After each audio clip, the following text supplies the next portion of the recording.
Welcome guys, so in this tutorial I'm gonna show you how you can move Jabra Move Style Edition to the pairing mode.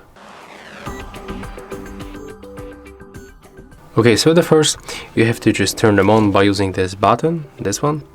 You'll find it on the right headphone. So you have to move it to this place until this indicator starts blinking on the blue. So let's make it right now.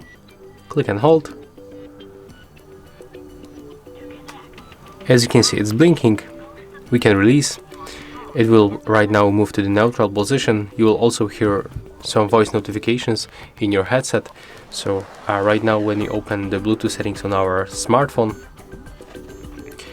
and take a look on available devices, the Jabra Move Sound Style Edition will pop right here. So yeah, as you can see, that's how we can make it step by step. If you find this video helpful, just remember to leave a like, comment and subscribe.